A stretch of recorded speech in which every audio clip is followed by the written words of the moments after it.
stage of learning, we first of all get a big picture overview.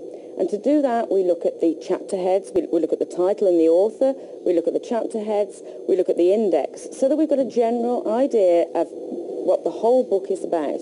We spend about 5 or 10 minutes just doing that. We then preview the first chapter.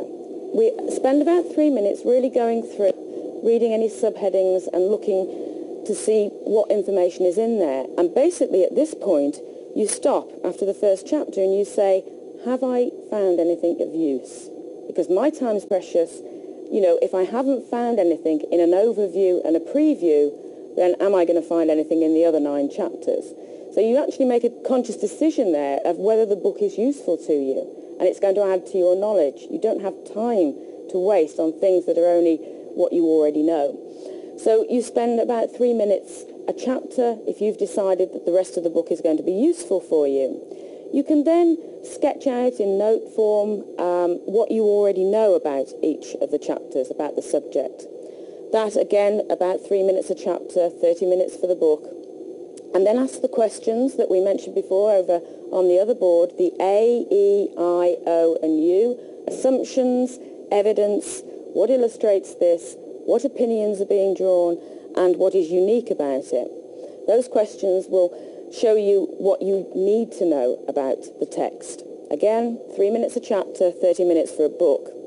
Now we come on to speed reading. And yes, it's quite easy for all of us to actually achieve a speed of 10 to 15 seconds a page.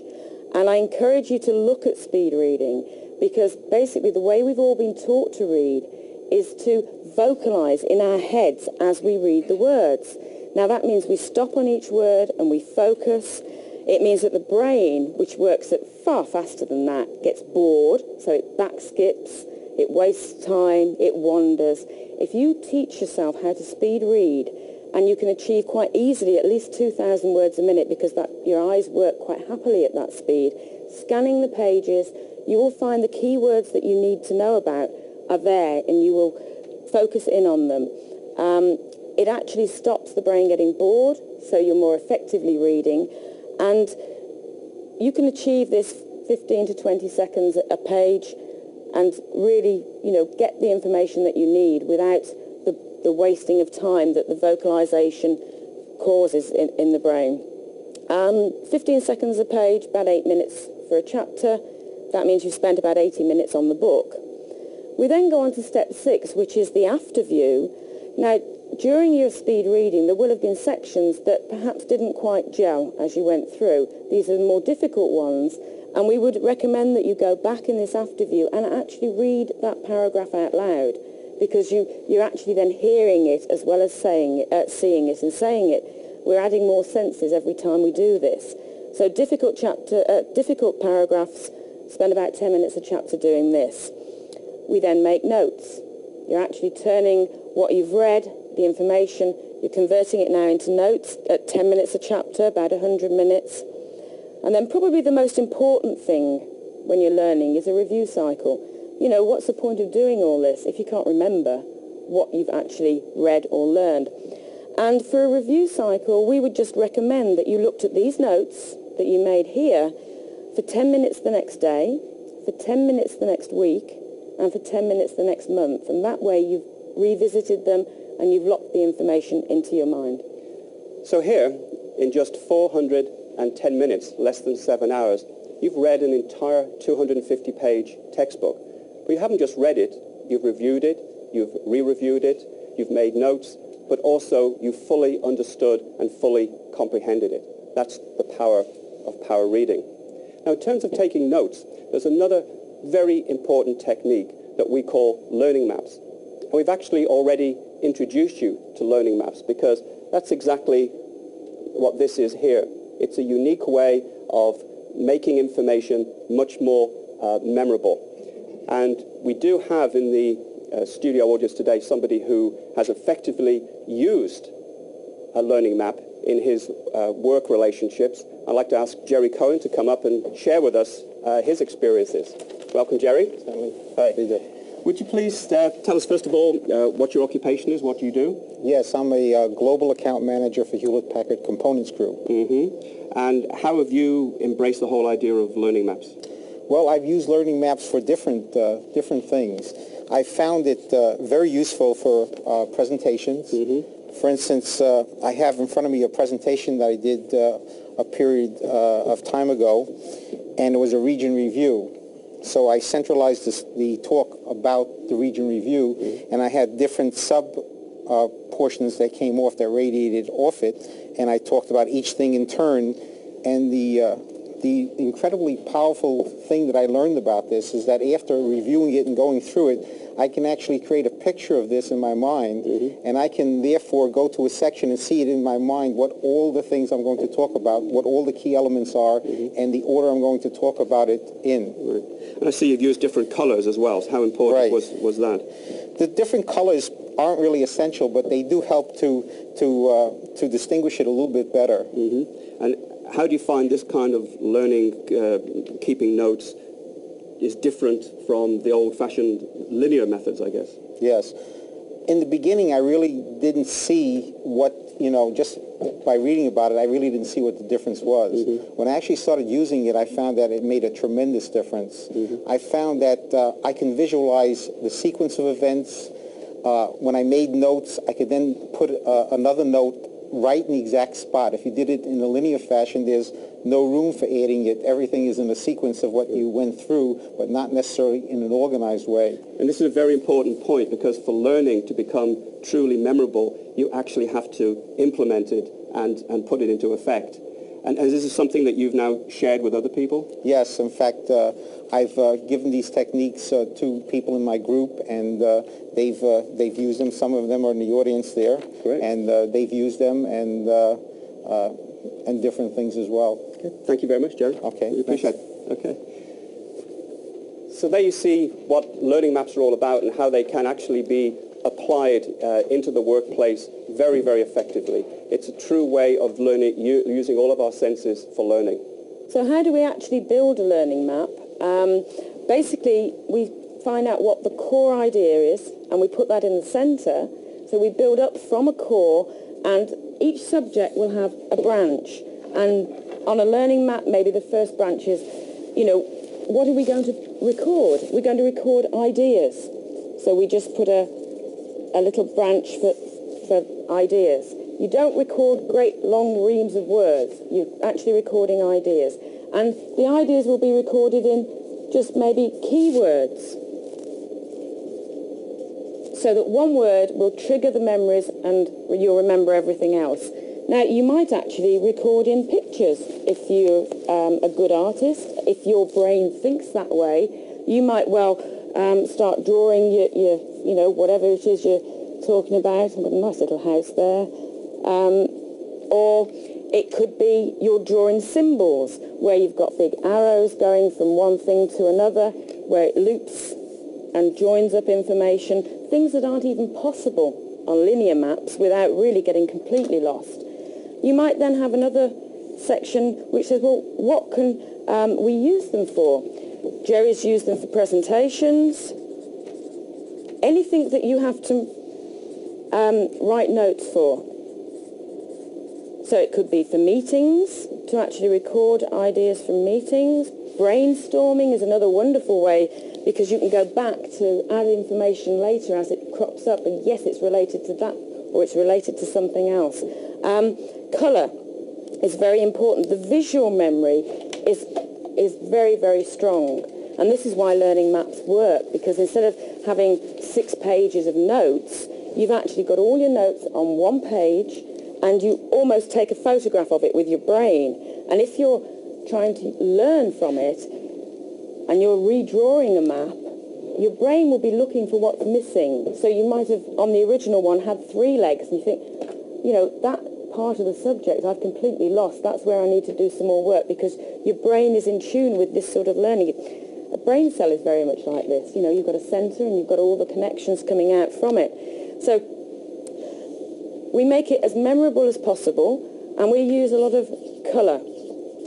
Colour can be used to relate different parts of the information, so that you can track that the same ideas are in the same colour. It can be used, as I said, to actually relate things. So, you have these the colour is important, and we want to colour the keywords maybe. So we add the colour into the keywords. You also maybe use different sorts of lettering. I mean, on a rough map, you just go through quickly, but then part of the technique is to actually redraw your notes later so that you organise them more. And that's all part of the memory and learning process. But, you know, you might have something, if you write in the word stress, you might go, you know, and really make it look like what it's supposed to be. So you know that that's, stress, or, you know, we had one on the earlier one which was relax, and it was a very laid-back lettering. They're just visual ways of making your notes come alive, and they can be so useful because you can picture what you've learned.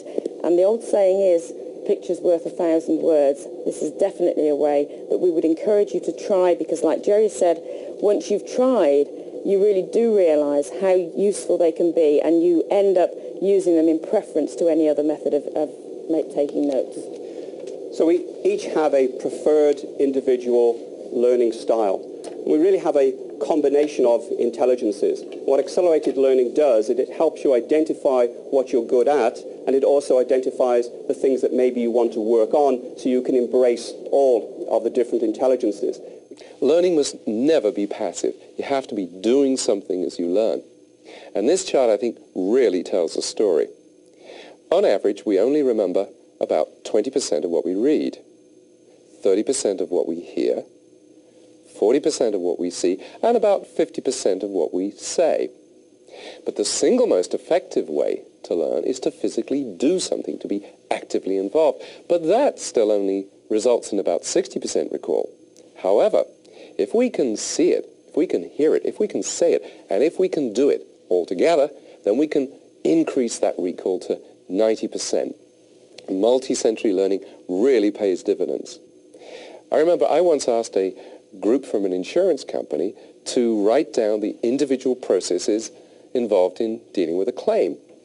Each person held up one of the processes in front of him, and then they all positioned themselves in the correct sequence at the front of the room. It was a very powerful learning experience that they never forgot. And speaking of powerful learning experiences, what are you doing right now as an active learner? Are you making a learning map? Will you stop the video and think through what would work best for you? That's what we mean by active participation. Knowing about a subject and really understanding it are two different things. Well, if you've done a good job at stage 2, you'll certainly know about your subject. But will you really understand it? Converting data into understanding is the job of stage 3. We're going to look now at the traits, if you like, of the 7 intelligences. And we all have a different profile of them. We all have all 7, but we just use them in a way that is unique to us. So when I pose some questions, by all means, you will be able to answer yes to more than one, because we don't just rely on one intelligence. And the first one we're looking at is the linguistic intelligence. Now, are there people here who enjoy verbal arguments or crosswords, things like that? Those are the linguistic talents, and they would certainly be using things like asking questions or rephrasing what they're learning in their own words. That would be a way of actually employing this linguistic talent. Now, for people who like figures and accounting and science, and maybe calculating the betting odds, that is a display of the mathematical intelligence, mathematical and logical. And the sort of techniques that we can use to help us use that would be to rate and categorize what we're learning, to put them into numbered lists so that we can use this affinity we have with our mathematical, logical intelligence. A lot of people enjoy actually things like dressmaking or building models. That is using their visual spatial intelligence. And again, as far as a learning tool, we can use this by using visualization, and actually the mind mapping that we looked at in the last stage would be very, very useful to bring out this visual spatial intelligence. And then there's a group of people who definitely need to get hands-on, the people who are good at sports, for whom physical activities are the way that they transfer their learning into being.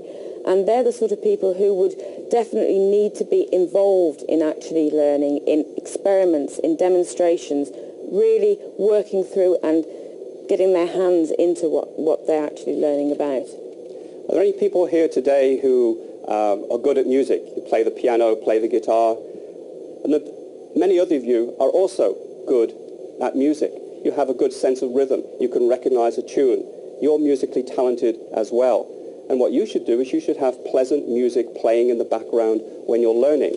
Or you should turn things that you've learned into jingles or rhymes to help you remember them more effectively. Are there people here today who are good at note-taking? And you like to keep notes of everything that you do. And you also like to sit down and think and reflect and analyze what you're doing.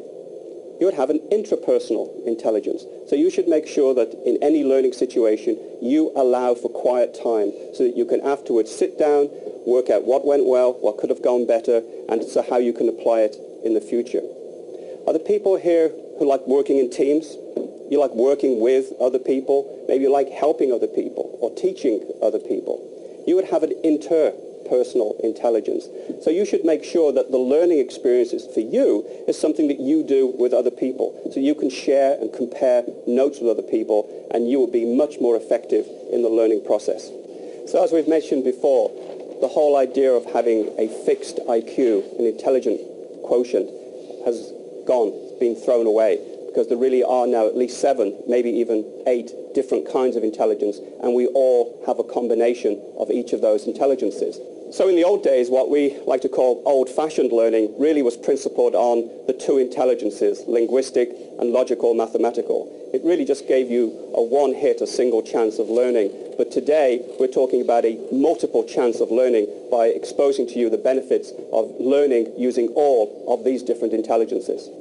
There's a lot of talk these days that every company must become a learning organization. Now, a learning organization is characterized by groups of people deciding for themselves what they need to learn in order for the company to succeed and for them to develop their personal skills. Now, let me give you a simple but dynamic idea that I've introduced into many of the companies that I work with. Small groups of people, say 5, form what I call learning action circles. Now, each month they decide what they'll learn. Then they each take a book or a tape course on the subject. At the end of the month, they each teach what they've learned to the others and how the ideas can be adapted to the company's own particular circumstances. The result? Then the very act of teaching it to the others really does ensure that you understand the subject well, and secondly, you get to master 5 times as much material in the same time. Now, that really is accelerated learning. I'm sure you could use the same idea in your own organization. Let's briefly look at how a language learner used an accelerated learning course, language course, through a whole range of his intelligences. I use post-it notes. The good thing about them is that you can stick them on and off different objects. I tend to stick them on objects that I don't know the words for. I had one on the drawer for le tiroir, and I could never remember the word for central heating, so I actually stuck one on the radiator with le chauffage central on it. And again, it was a very simple way of remembering keywords, key phrases. It seemed somehow as if the physical act of sticking it on and then looking at it and reading it aloud all together made me learn it very, very quickly indeed. What I did was I got myself 4 big white blank pieces of paper and some colouring pens, and each time I came across one of these words in the course, I drew a picture of it, because that's a good way to remember it, and I wrote the French word underneath. And as time progressed, I filled the posters more and more, until now all 4 of them are complete. It was interesting when I first started off this course that in the instructions it advises you to write in the book, to use lots of different colours, to highlight verbs, and to interact with the book as far as you can. And I must admit, initially I was a bit concerned about that, because I guess traditionally you tend to think of a book as something that you passively read and you don't write in. But I mean, I'm just amazed at the impact that actually physically writing in the book, highlighting it, making the notes in the book, I don't need lots of other written notes. This is my notes. And it almost makes the book like another person. It makes the book talk back to you. Fumeur ou non-fumeur? Non-fumeur. Bon. I'll just launch into an imaginary conversation with myself. One step beyond doing it with the book, I'll just imagine I'm in a situation and I'll act out the part of two people. Incidentally, which of the exploration takes are you using right now?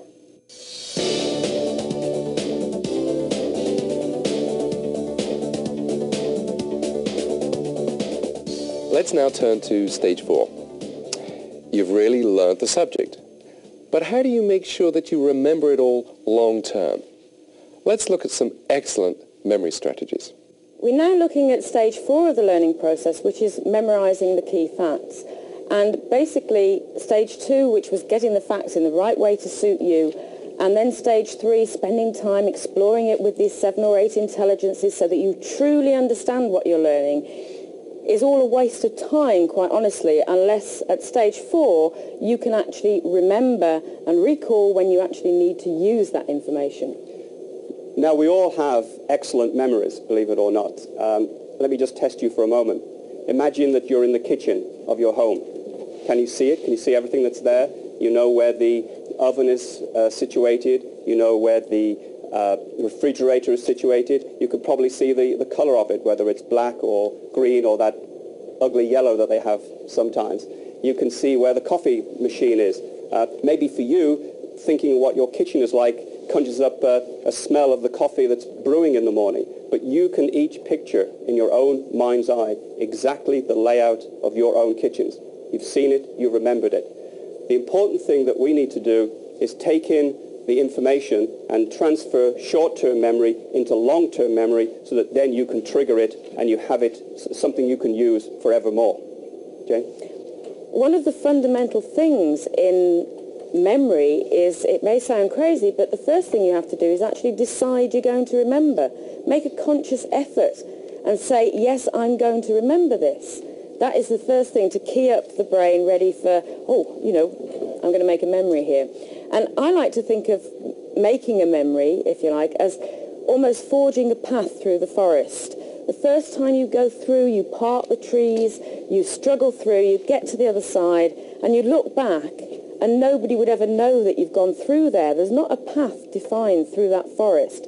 But if you go back that same route every so often, gradually you wear away the undergrowth. You make that connection from one side of the forest to the other much stronger. And that is exactly what happens with a memory. And to make use of this, we like to use what's called a review cycle. And that is basically you learn your materials, you review them within an hour so that you've got a very early review of materials. And if you're using learning maps, this is the ideal way to do it because you flash your map for a couple of minutes. That's